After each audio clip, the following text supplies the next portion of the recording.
guy and goes over there, starts yanking his arm all over the place. You get close on it? I zoomed in a bit. I was like, that's the same shot you just did, just 3 feet lower. I was like, that's all that is. That does nothing. Well, it feels good.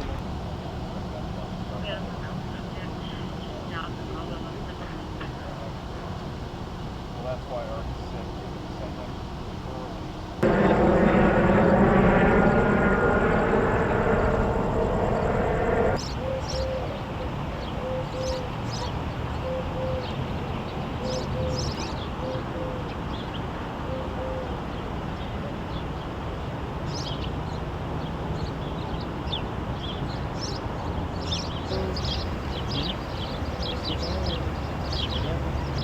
Yes, sir.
Good. First, my name's Rob Scheer, R-O-B-S-C-H-E-R-E-R. I'm a sergeant with the Phoenix Police Department's Public Affairs Bureau. Obviously, we're out on the scene of an officer-involved shooting. It's very early stages, so I have some information for you guys, not a ton. Obviously, as the investigation moves forward, we'll have more for you later on. But this incident began last night, a little bit before 11:45 p.m. An officer was doing routine patrol here on 35th Avenue when he was waved down by an employee of a convenience store south of me. This employee described a shoplifting and actually identified multiple people outside of the store that had just committed the shoplifting. The officer went to contact these individuals. One of those individuals ran southbound, another one ran eastbound on Roosevelt. The officer decided to follow the person that ran eastbound, which was an adult male. The officer caught up to the adult male a little bit east of 35th Avenue, at which point the man did produce a handgun and began firing at the officer. During this portion of the incident, the police Tahoe was struck multiple times with gunfire. At that point, our officer did exchange gunfire with the man. The man was struck at least one time during this exchange. This man has been transported, or was transported to a nearby hospital. He has since been pronounced deceased.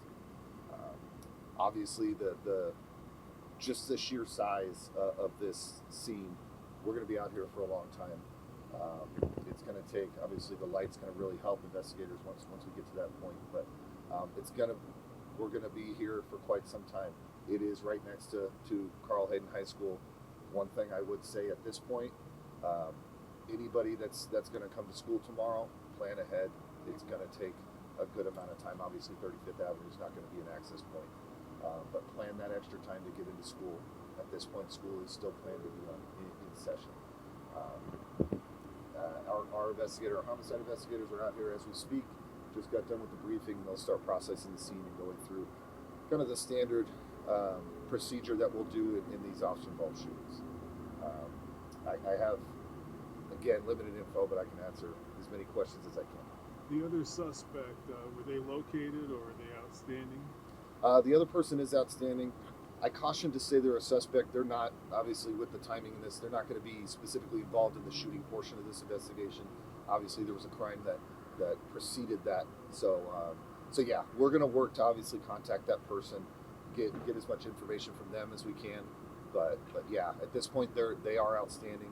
That's going to be one of the things our investigators are going to look to do right away. Not calling that person a suspect. No, not in the shooting itself. Obviously, like I said, those suspects did go different directions prior to the shooting occurring. How far does the scene span? I mean, these side streets are all blocked off, right? Yeah. So because it was kind of an open area where the shooting happened, our scene's pretty significant. Obviously, we want to know where every round that was exchanged between this officer and the suspect went. Obviously, we're right by that high school. There's other areas, so the scene could get larger as the sun comes out and we start seeing some of those other evidence elements, strike marks and whatnot. It did start at the convenience store. That's going to be part of our scene.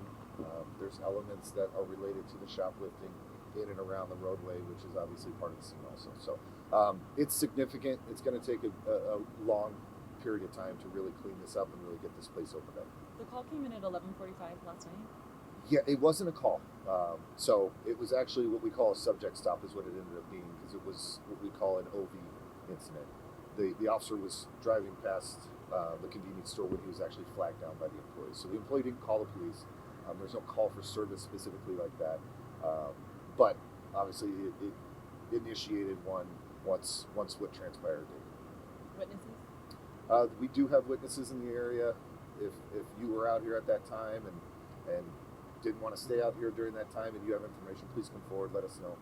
But we do have other witnesses in the area, and obviously the video cameras and surveillance video are going to be a big part of this investigation also. No injuries to officers, anything else on that? No injuries to officers whatsoever. All our officers are good. Body-worn camera was on the officer and was activated at the time of the shooting, so we do have that also as part of the investigation. What's your message for neighbors that live nearby? Obviously, we're going to be out here today. It's going to clog this up. Bear with us. Have the patience. We want to go through and make sure everything these detectives need to do, they can do. It's one of those things where once we shut down a scene, we can't get back to it. And we don't want to miss anything. And we're going to really delve through this whole scene and make sure we gather anything and everything we can. So be patient with us, and once we're done, I promise you we'll open everything up and get your neighborhood back to where it was. One more, just a question on the tense moments. Obviously, when if somebody heard something, I mean, I can only imagine you're hearing gunfire in the middle of the night. Just describe those tense moments that unfolded. Yeah, obviously the neighborhood itself, gunfire is in any way, shape, or form gonna be tense. The officer in this situation, at least from what we gathered so far, acted appropriately, if you will, and was engaged with gunfire right away. There's nothing, unfortunately, we haven't had a lot of officer involved shootings. I think our last one was back in February.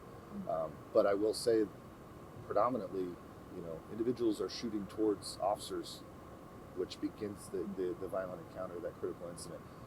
Those are in every way, shape, or form tense.